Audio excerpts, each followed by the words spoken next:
नमस्कार मित्रों, हिंदू समाज में कई ऐसे लोग हैं जिन्होंने समाज से अलग रहकर धर्म में ज्ञान और दक्षता प्राप्त किया और फिर समाज को अलग दिशा दिखाई है। ये अलग बात है कि उनमें से सभी ने अलग अलग वेशभूषा धारण की हुई है, उनकी जीवन शैली अलग अलग है, लेकिन इन सब में एक बात आम है और वह है लोक कल्याण और वैराग्य। इनमें से कुछ साधु, कुछ संत तो कुछ मुनि के नाम से जाने जाते हैं। अक्सर कई लोगों को लगता है कि ये सब एक ही होते हैं, लेकिन यह सच नहीं है।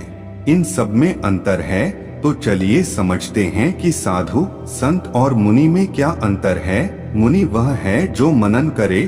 भगवद गीता में कहा है कि जिनका चित्त दुख से उद्विग्न नहीं होता, जो सुख की इच्छा नहीं करते और जो राग, भय और क्रोध से रहित हैं, ऐसे निश्चल बुद्धि वाले पुरुष मुनि कहे जाते हैं। मुनि शास्त्रों की रचना करते हैं और समाज को कल्याण का रास्ता दिखाते हैं। साधु संस्कृत शब्द है जिसका सामान्य अर्थ सज्जन व्यक्ति से है।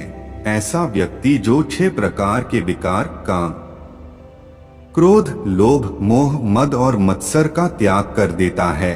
इन सब चीजों का त्याग करने वाले व्यक्ति को साधु की उपाधि दी जाती है। लघु सिद्धांत कौमुदी में कहा है, साधनोति पर कार्यमिति साधुः, अर्थात जो दूसरे का कार्य कर देता है वह साधु है, अथवा जो साधना करे वो साधु कहा जाता है।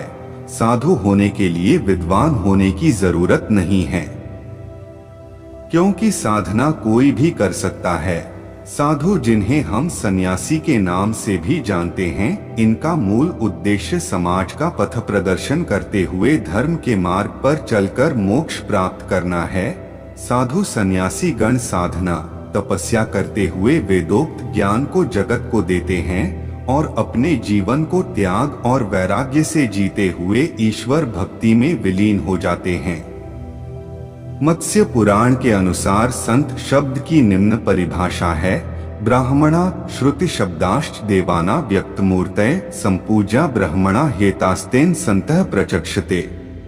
ब्राह्मण, ग्रंथ और वेदों के शब्द ये देवताओं की निर्देशिका मूर्तियां हैं, जिनके अंतःकरण में इनके और ब्रह्मा का संयोग बना रहता है, वह संत कहलाते हैं।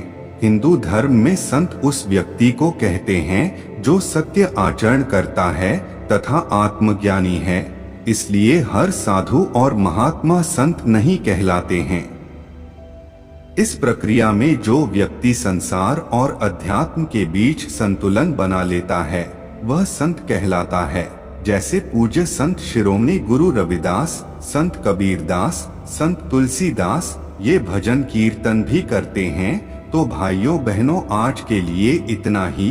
अगर आपको मेरी बताई गई बातें अच्छी और सच्ची लगी हो तो कृपया आप मेरे चैनल धार्मिक भावना को सब्सक्राइब करें तथा मेरे इस YouTube वीडियो को लाइक और शेयर जरूर करें, क्योंकि धर्म के प्रचार प्रसार के इस नेक कार्य में आपका सहयोग अपेक्षित है।